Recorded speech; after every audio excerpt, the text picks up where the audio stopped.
ಮೊನ್ನೆ ಇಸ್ರೇಲ್ ನಡೆಸಿದಂತಹ ದಾಳಿಗೆ ಕಿಡಿಕಾರಿದ್ದ Donald Trump, ಆದರೆ ಈಗ ಅಮೆರಿಕಾದಿಂದಲೇ ಇರಾನ್ ಮೇಲೆ ದಾಳಿ ಆಗಿದೆ. ತನ್ನ ಆತ್ಮರಕ್ಷಣೆಗಾಗಿ ಈ ದಾಳಿ ಅಂತ ಹೇಳಿ ಅಮೆರಿಕ ಹೇಳ್ಕೊಳ್ತಾ ಇದೆ. ಹೆಲಿಕಾಪ್ಟರ್ ಹೊಡೆದು ಉರುಳಿಸಿದ್ದಕ್ಕೆ ನಮ್ಮ ಆತ್ಮರಕ್ಷಣೆಗಾಗಿ ದಾಳಿಯನ್ನ ಮಾಡ್ತಿದ್ದೇವೆ ಅಂತ ಹೇಳ್ತಾ ಇದೆ ಅಮೆರಿಕ. ಸೊ ಎಲ್ಲೋ ಒಂದ್ ಕಡೆ ಇಸ್ರೇಲ್ ಕೂಡ ಅಮೆರಿಕವನ್ನ ಸೇರ್ಕೊಂಡು ಇನ್ನಷ್ಟು ಭೀಕರ ದಾಳಿಯನ್ನ ನಡೆಸ್ತಾವ ಆಗಿದ್ರೆ ಇರಾನ್ ಮೇಲೆ, ಈ ಪ್ರಶ್ನೆ ಉದ್ಭವಿಸ್ತಾ ಇದೆ.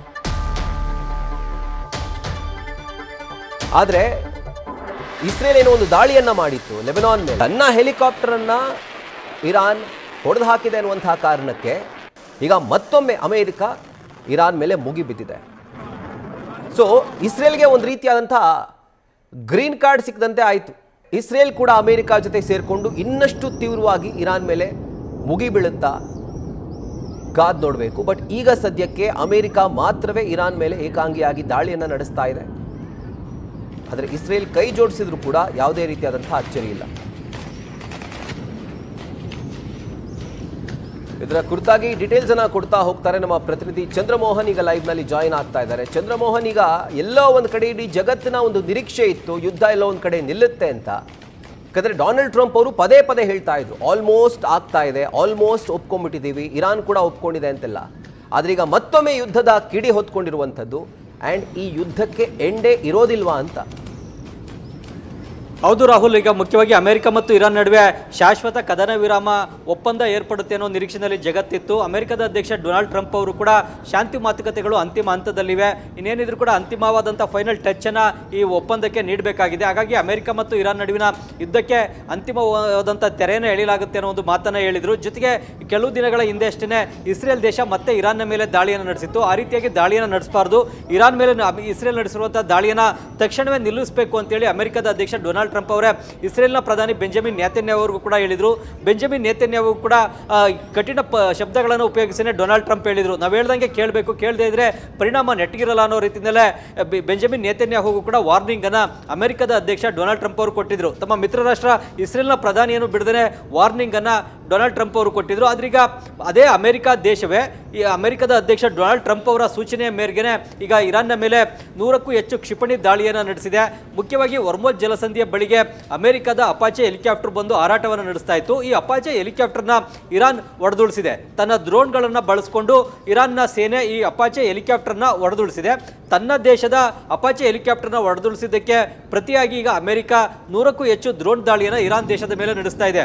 ಅಪಾಚೆ ಹೆಲಿಕಾಪ್ಟರ್ ಮೇಲೆ ನಡೆದಂಥ ದಾಳಿಗೆ ನಾವು ಸರಿಯಾದಂಥ ಮತ್ತು ಸ್ಟ್ರಾಂಗ್ ಆದಂಥ ಉತ್ತರವನ್ನು ನೀಡ್ತೇವೆ ಅಂತೇಳಿ ಈಗ ಅಮೆರಿಕದ ಅಧ್ಯಕ್ಷ ಡೊನಾಲ್ಡ್ ಟ್ರಂಪ್ ಅವರೇ ಖುದ್ದಾಗಿ ಹೇಳ್ತಾ ಇದ್ದಾರೆ. ಈ ಒಂದು ಅಪಾಚೆ ಹೆಲಿಕಾಪ್ಟರ್ನ ಹೊಡೆದುಳಿಸಿದ್ದಕ್ಕಾಗಿಯೇ ಈಗ 100ಕ್ಕೂ ಹೆಚ್ಚು ಕ್ಷಿಪಣಿ ದಾಳಿಯನ್ನು ಅಮೆರಿಕ ಇರಾನ್ನ ಮೇಲೆ ನಡೆಸಿದೆ. ಮುಖ್ಯವಾಗಿ ಇರಾನ್ನ ಬೇರೆ ಬೇರೆ ಸ್ಥಳಗಳಲ್ಲಿ ಡ್ರೋನ್ ಬೇಸ್ಗಳಿವೆ, ಆ ಬೇಸ್ಗಳ ಮೇಲೆ ದಾಳಿಯನ್ನು ನಡೆಸ್ತಾ ಇದೆ.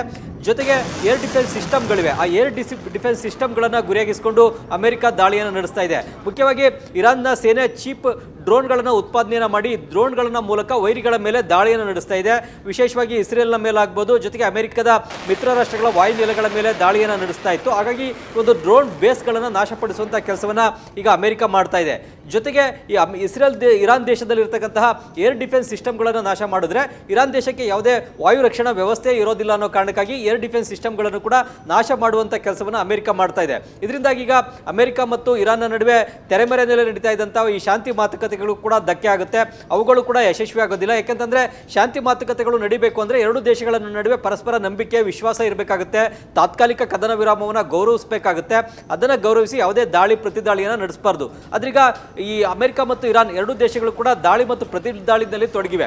ಹೀಗಾಗಿ ಇಂಥ ಪರಿಸ್ಥಿತಿಯಲ್ಲಿ ಶಾಂತಿ ಮಾತುಕತೆಯನ್ನು ಮುಂದುವರಿಸಲಿಕ್ಕೆ ಆಗೋದಿಲ್ಲ. ಯಾಕೆಂದ್ರೆ ಎರಡು ದೇಶಗಳ ನಡುವೆ ನಂಬಿಕೆ, ವಿಶ್ವಾಸ, ಗೌರವ ಅನ್ನೋದು ಇರೋದಿಲ್ಲ. ಆ ಕಾರಣಕ್ಕಾಗಿ ಒಂದು ದೇಶ ಮತ್ತೊಂದು ದೇಶವನ್ನು ನಂಬಲಿಕ್ಕೆ ಸಿದ್ಧ ಇಲ್ಲದಂತಹ ಪರಿಸ್ಥಿತಿನಲ್ಲಿ ಈ ಶಾಂತಿ ಮಾತುಕತೆಗಳು ಕೂಡ ನಡೆಯೋದಿಲ್ಲ, ಅವುಗಳಿಗೂ ಕೂಡ ಹಿನ್ನಡೆ ಆಗುತ್ತೆ. ಹೀಗಾಗಿ ಯುದ್ಧ ಮತ್ತೆ ಮುಂದುವರಿಬಹುದು. ಇದರಿಂದಾಗಿ ಏನಾಗುತ್ತೆ ಅಂದ್ರೆ ಅಂತಾರಾಷ್ಟ್ರೀಯ ತೈಲ ಮಾರುಕಟ್ಟೆಯಲ್ಲಿ ಕಚ್ಚಾ ತೈಲದ ಬೆಲೆ ಮತ್ತೆ ಏರಿಕೆ ಆಗುತ್ತೆ. ಜೊತೆಗೆ ಜಗತ್ತಿನ ಬೇರೆ ಬೇರೆ ದೇಶಗಳಿಗೆ ಇದರಿಂದಾಗಿ ಬೆಲೆ ಏರಿಕೆ ಬಿಸಿ ಕೂಡ ತಟ್ಟುತ್ತೆ. ಜನಸಾಮಾನ್ಯರಿಗೂ ಕೂಡ ಇದರ ಬಿಸಿ ತಟ್ಟುತ್ತೆ. ಮುಖ್ಯವಾಗಿ ಎಲ್ಲ ದೇಶಗಳಲ್ಲೂ ಕೂಡ ಬೆಲೆ ಏರಿಕೆ ಆದರೆ ಅದರ ಬಿಸಿ ಜನಸಾಮಾನ್ಯರೇ ಅನುಭವಿಸಬೇಕಾಗುತ್ತೆ. ಏಕೆಂತಂದರೆ ಅಗತ್ಯ ವಸ್ತುಗಳ ಬೆಲೆಗಳು ಏರಿಕೆ ಆಗುತ್ತೆ, ಅವುಗಳನ್ನು ಖರೀದಿ ಮಾಡ್ತಕ್ಕಂಥ ಗ್ರಾಹಕರೇ ಅದರ ವೆಚ್ಚವನ್ನು ಭರಿಸಬೇಕಾದಂಥ ಪರಿಸ್ಥಿತಿ ನಿರ್ಮಾಣ ಆಗುತ್ತೆ ಮತ್ತು ಜಗತ್ತಿನ ಎಲ್ಲ ದೇಶಗಳಿಗೂ ಕೂಡ ಒಂದು ಹಣದುಬ್ಬರ ಉಂಟಾಗುತ್ತೆ, ಆರ್ಥಿಕ ಹಿನ್ನಡೆ ಕೂಡ ಉಂಟಾಗುತ್ತೆ. ಹೀಗಾಗಿ ಈಗ ಎರಡು ದೇಶಗಳು ಯುದ್ಧದಲ್ಲಿ ಭಾಗಿಯಾಗಿದ್ರು ಕೂಡ ಅದರ ಪರಿಣಾಮ ಮಾತ್ರ ಇಡೀ ಜಗತ್ತಿನ ಮೇಲೆ ಉಂಟಾಗುತ್ತೆ. ಜಾಗತಿಕ ಆರ್ಥಿಕ ಕುಸಿತಕ್ಕೂ ಕೂಡ ಇದು ಕಾರಣ ಆಗ್ಬೋದು ಅನ್ನೋ ಒಂದು ಭೀತಿ ಕೂಡ ಈಗ ಎಲ್ಲ ದೇಶಗಳನ್ನ ಕಾಡ್ತಾ ಇದೆ. ಈ ಕಾರಣಕ್ಕಾಗಿಯೇ ಎಲ್ಲ ದೇಶಗಳು ಈ ಶಾಂತಿ ಮಾತುಕತೆ ಯಶಸ್ವಿಯಾಗಬೇಕು, ಯುದ್ಧವನ್ನು ನಿಲ್ಲಿಸಬೇಕು, ದಾಳಿ ಪ್ರತಿದಾಳಿಯನ್ನು ನಡೆಸಬಾರ್ದು, ಶಾಂತಿಯತ್ತ ಅಮೆರಿಕ ಮತ್ತು ಇರಾನ್ ಹೆಜ್ಜೆಯನ್ನು ಇಡಬೇಕು ಅಂತೇಳಿ ಒತ್ತಾಯವನ್ನ ಮಾಡ್ತಾ ಇವೆ. Rahul. Right Chandramohan, thank you ಡೀಟೇಲ್ಸ್ಗೆ. ನ್ಯೂಸ್ ಫಸ್ಟ್ ನಿರ್ಭೀತಿಯಿಂದ ನಿಮ್ಮ ಪರವಾಗಿ.